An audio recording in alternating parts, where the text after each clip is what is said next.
Elizabeth Josefina Catese nasceu em 18 de julho de 1880, no acampamento militar de Avó, e foi batizada no dia 22, festa de Santa Maria Madalena. Essa data, por sinal, vai ficar sempre gravada com muito carinho no coração de Elizabeth, porque, de alguma maneira, ela se vê associada ao testemunho, ao exemplo de uma grande contemplativa, né? A primeira que viu o Senhor, aquela que amou apaixonadamente o Senhor e foi a primeira a anunciar aos apóstolos a boa nova de que o Senhor ressuscitou. Elizabeth cresce, né, numa família marcada pela disciplina, numa família mas também marcada por muito amor, né? Como filha e neta de militares, ela aprende desde cedo, né, o valor da disciplina, principalmente porque também desde muito cedo ela revela um caráter extremamente colérico. E quando o pai dela falece, quando ela tem 7 anos, né, a mãe se vê mais do que nunca responsável por domar o caráter da filha. Então, de maneira muito enérgica, né, a senhora Catésia vai ajudar a filha, né, a se tornar mais flexível. Só que todos os esforços, né, que Elizabeth, sob a tutela da mãe, tenta fazer para tornar-se mais dócil, menos irada, só terão um sucesso a partir do momento em que Elizabeth se encontra com Jesus. Esse primeiro encontro, né, se dá no sacramento da confissão, quando ela tem uns 9, 10 anos mais ou menos.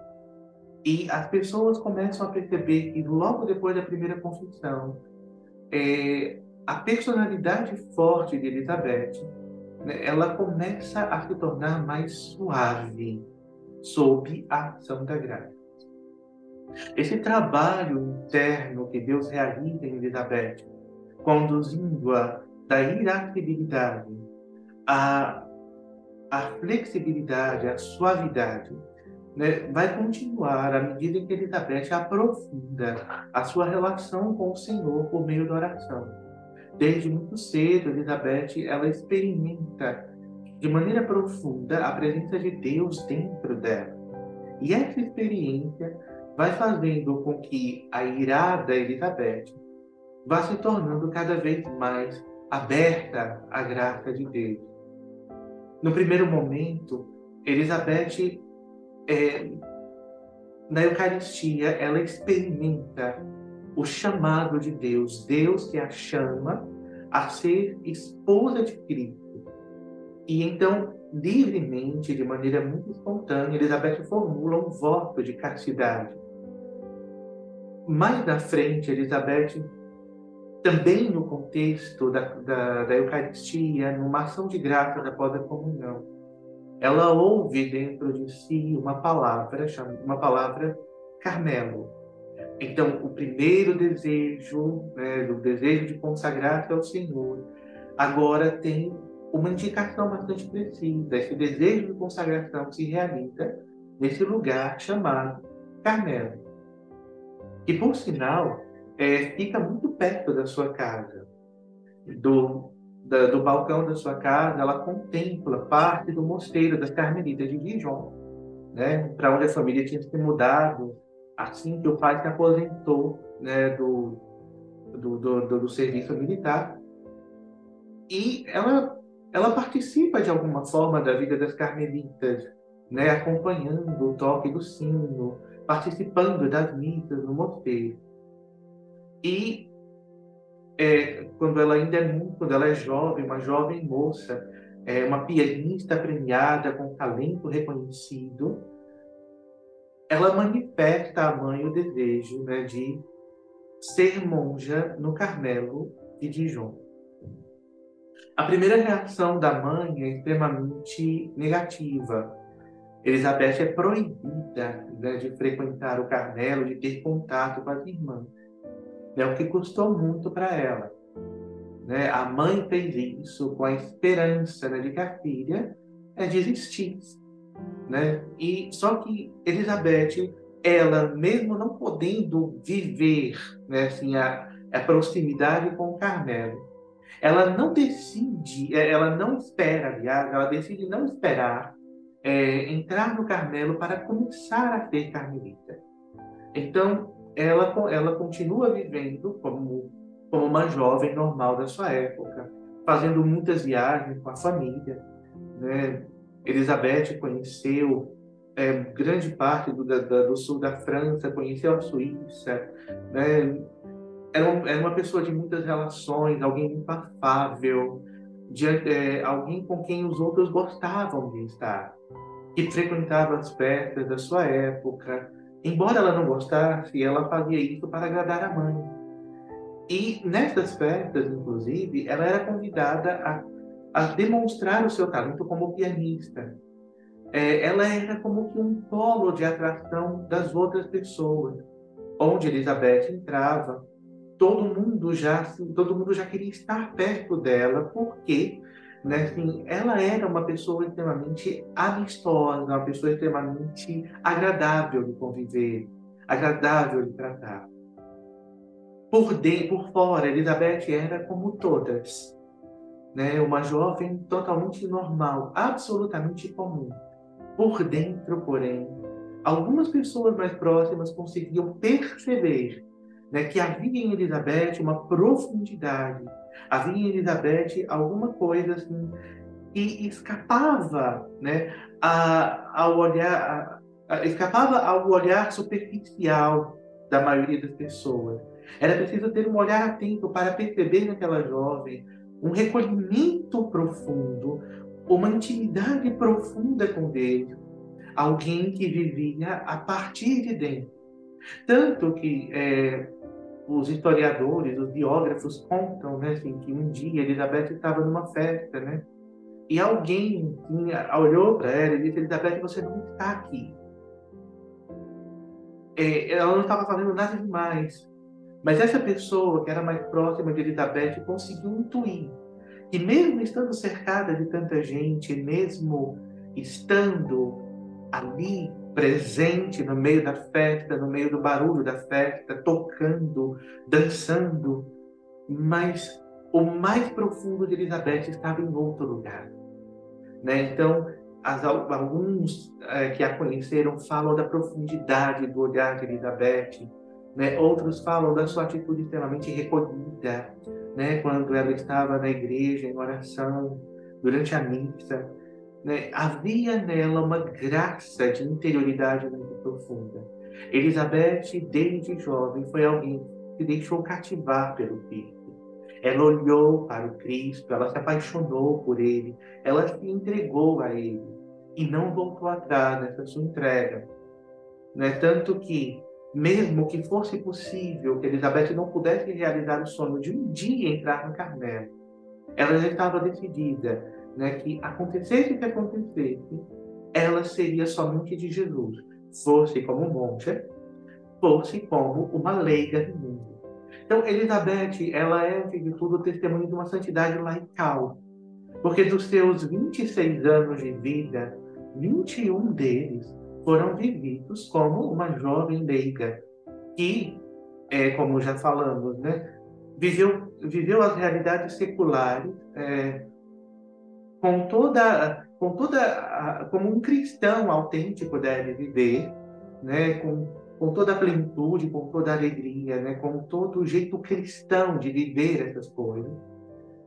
E, ao mesmo tempo, Elizabeth, ela também era catequista, ela era empenhada na vida da igreja, mas ela não tinha ares de alguém, né, que vivia apenas na sacristia, mas ela sabia que, enquanto leiga, né, enquanto alguém que era chamada a amar Deus no mundo, né, assim, ela era chamada a estar com todas as pessoas e estar em todas as realidades, né, sem nenhuma afetação, mas dando um testemunho autêntico, né, de vida cristã no mundo, vida cristã polarizada pela presença do Senhor. O Senhor é quem ela descobria dentro de si, no mais profundo de si, através de uma vida de oração séria, comprometida, alimentada, inclusive, pela leitura, né, de algumas obras da Santa Madre Teresa de Jesus.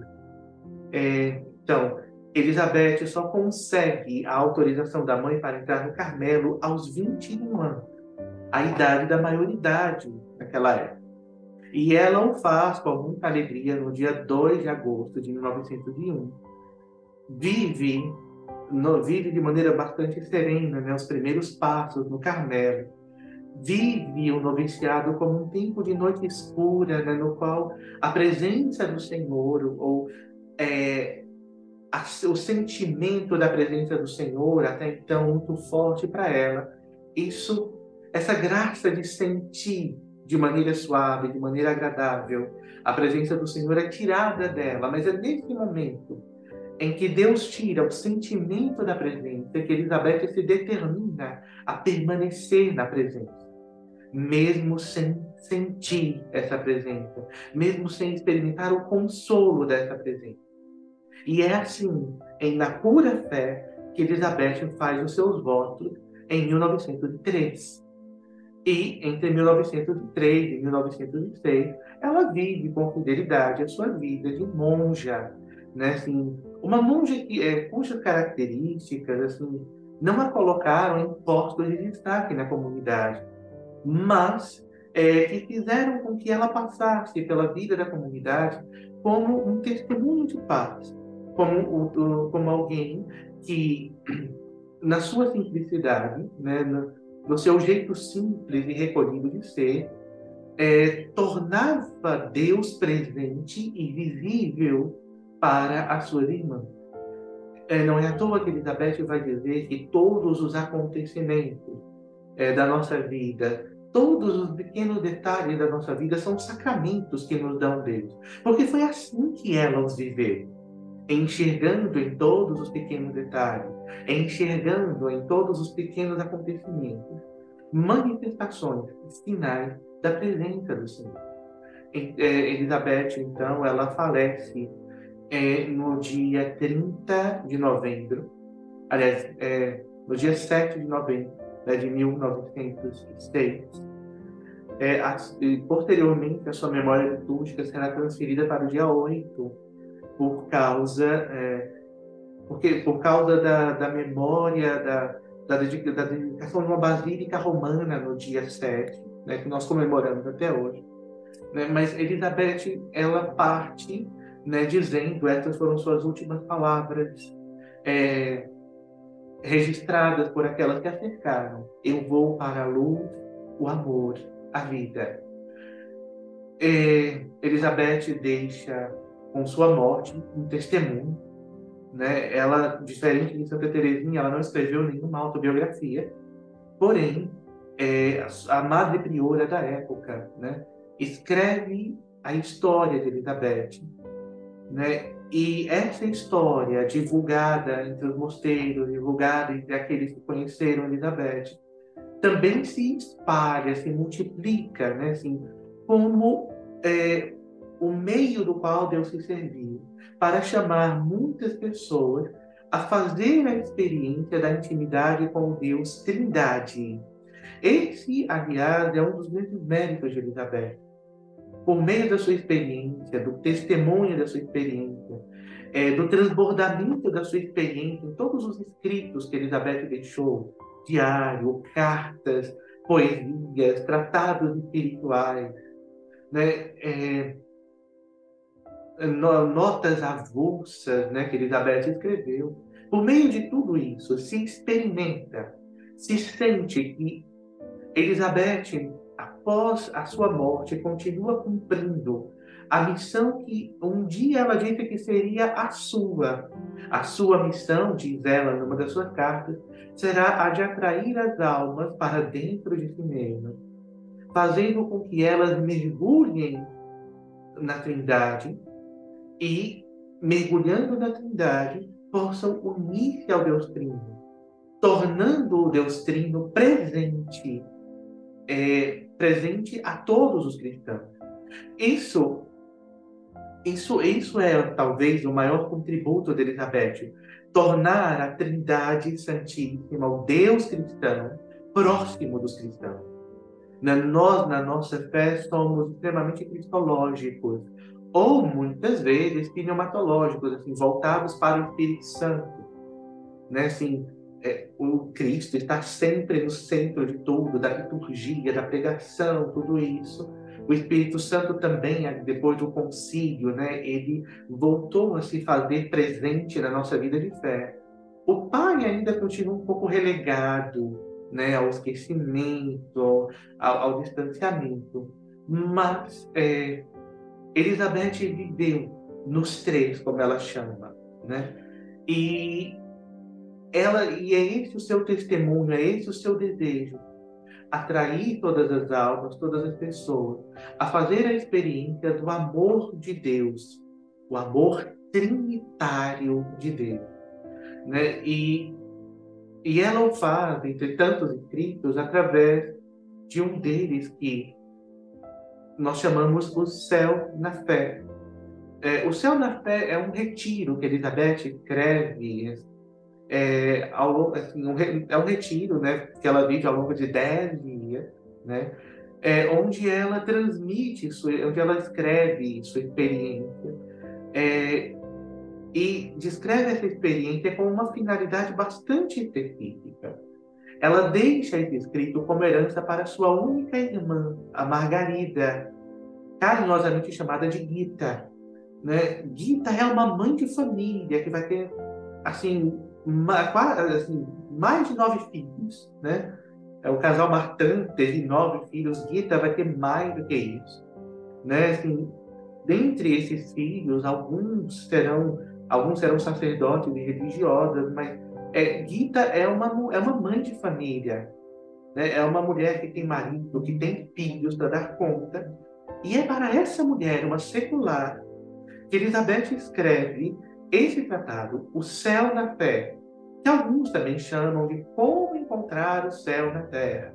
Elizabeth partilha com sua irmã secular a realidade da vida interior e mostra para ela, através desse retiro, de tudo que ela escreve, que é possível sim, e mais do que possível, necessário, que a pessoa que não é religiosa, que não é monja de clausura, que não é frade carmelita, né? aquele que está no século, aquele que é chamado a viver as realidades seculares, precisa inflamar todas essas realidades seculares com o fogo da comunhão com o Senhor.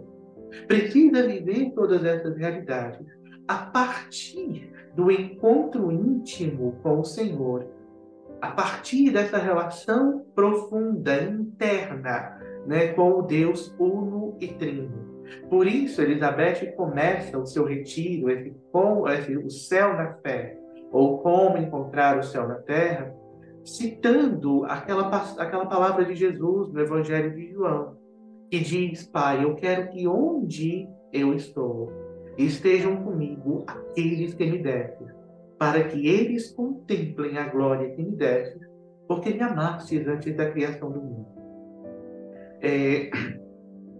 Então, pegando esse versículo especificamente, Elizabeth já sinaliza para sua irmã que onde ela está, o Cristo também está presente.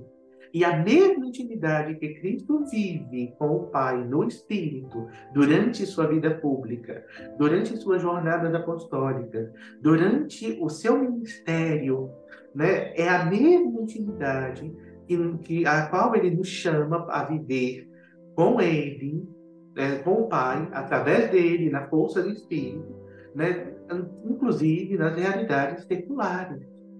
Então,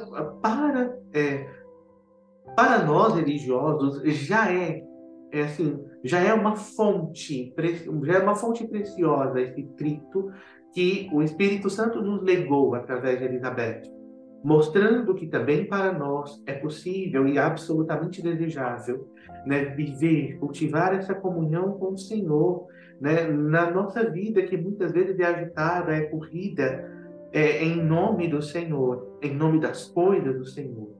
Mas, levando em consideração que Elizabeth escreve para uma leiga, para uma secular, esse tesouro é, sobretudo, para aqueles que estão, digamos assim, no mundo, para aqueles que estão no século e que são chamados, nas realidades seculares, a dar testemunho da intimidade com o Senhor.